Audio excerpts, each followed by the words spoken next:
Bonjour et bienvenue au Doc de Paris pour ce premier summit d'OVH. Le premier summit d'une boîte IT française. Il y a 2 ans, presque jour pour jour, je partais en Amérique du Nord construire le plus grand data center du monde. Nous avons choisi de le faire au Québec, à côté de Montréal, dans un petit village qui s'appelle Beauharnois. 1 an de travail passionnant, où j'ai pu rencontrer nos partenaires, nos fournisseurs et parfois nos concurrents. J'ai discuté avec les dieux de Silicon Valley, de Boston, Chicago, Las Vegas ou Toronto. Et je dois dire qu'ils n'ont pas volé leur réputation. Ils sont vraiment très bons. Mais nous, on n'est pas mauvais non plus. On sait aussi répondre à des besoins de nos clients, faire de l'innovation, la faire rapidement et en plus pour moins cher. C'est pourquoi nous avons choisi de faire de ces summits, parce que les boîtes IT américaines n'ont plus le monopole de rencontrer leurs clients dans un cadre privilégié.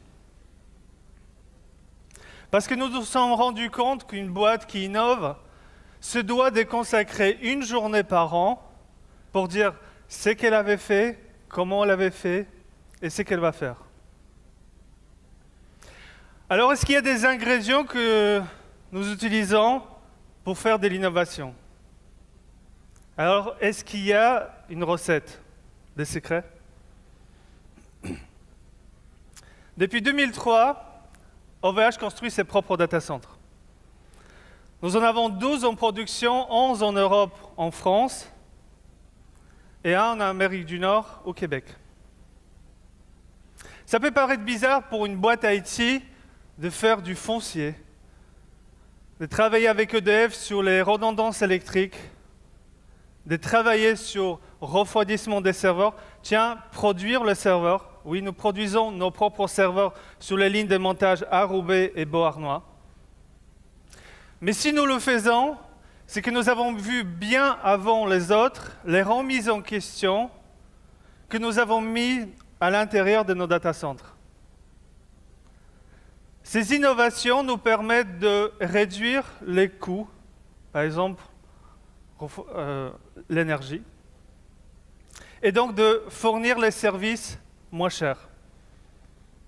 Ceci nous permet aussi de faire la maintenance plus facilement et plus rapidement. Enfin, ceci nous permet de croître quasiment à l'infini. Le réseau était une extension naturelle des data centers parce qu'il fallait interconnecter les data centers au point névralgique de l'Internet. On parle de Paris, Francfort, Amsterdam, Londres, New York, Chicago, Saint-José, Dallas. 17 points de présence en Europe et Amérique du Nord, et 3 en Asie.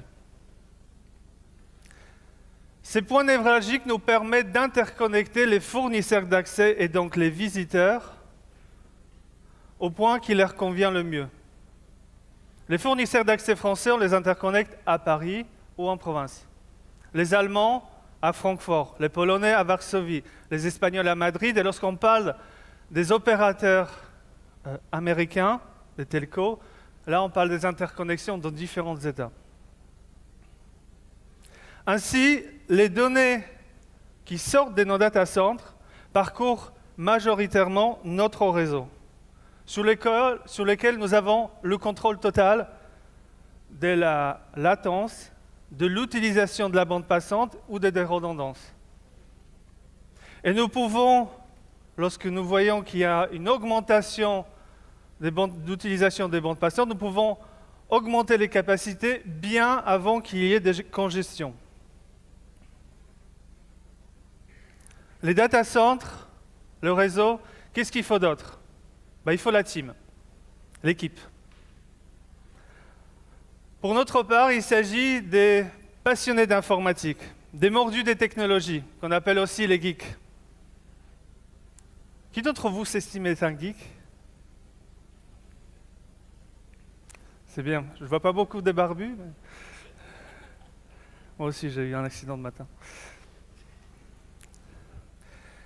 Nos barbus, qui au quotidien parlent à leur écran noir, c'est eux qui font le développement. C'est eux qui innovent. Ils le font suivant une manière très très simple, c'est que si 5 ou 10 clients nous demandent de développer une fonctionnalité, c'est qu'on peut espérer qu'il y ait 100, 1000, peut-être 10 000 clients qui vont être intéressés par cette même fonctionnalité. Et lorsqu'un prospect va faire comparer nos offres à celles des concurrents, c'est peut-être cette fonctionnalité qui fera la différence. Et donc, on ne facture pas le développement d'une fonctionnalité au client qui nous l'a demandé. Mais on espère de l'amortir sur l'ensemble de nos clients. Et donc, il nous faut des clients. Et pas seulement pour payer les factures. Il nous faut les clients pour avoir des feedbacks, pour être en contact direct avec des développeurs. Et là encore, nous avons mis en place une méthode assez originale qu'on appelle Alpha Beta Gamma, qui nous permet d'associer les clients au développement d'une nouvelle fonctionnalité, d'un nouveau service, durant la phase de développement. Et donc de provoquer le feedback. Ceci nous permet de savoir si un service aura du succès ou pas, en fonction du nombre de feedbacks, mais aussi de réorienter les développements suivant le vrai besoin des clients. Et comme on travaille pour nos clients, ces feedbacks-là est essentiel. Sinon, le geek, il est malheureux. Il ne sait pas ce qu'il faut développer. Et il nous faut ces feedbacks, ces liens avec les clients, pour pouvoir réellement être en phase du marché qui bouge constamment. Data Center, réseau, l'équipe, les clients. Qu'est-ce qu'il faut d'autre? Il nous faut un business model. La mécanique commerciale. Parce que ça ne sert à rien d'innover techniquement, d'être à l'écoute des clients, si c'est pour commercialiser comme tout le monde. OVH propose, c'est que moi, j'aimerais bien qu'une entreprise me propose. J'aime commander sans engagement. Et j'aime arrêter d'utiliser un service, d'arrêter de le payer. Et j'adore les innovations. Et ce n'est pas parce que c'est une innovation que je dois la payer cher. Et il y a des effets secondaires des business models innovants. Certains d'entre vous ont peut-être entendu parler de sold-out des serveurs dédiés. Nous y sommes. Pour les clients qui sont impactés par ces sold-out, désolé.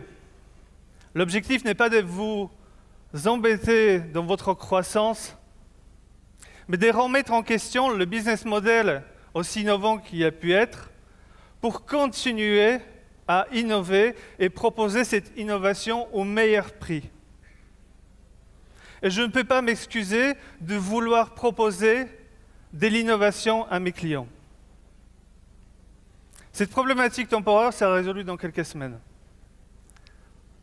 Nous avons vu 5 ingrédients que nous utilisons au quotidien pour innover, pour faire de nouveaux services.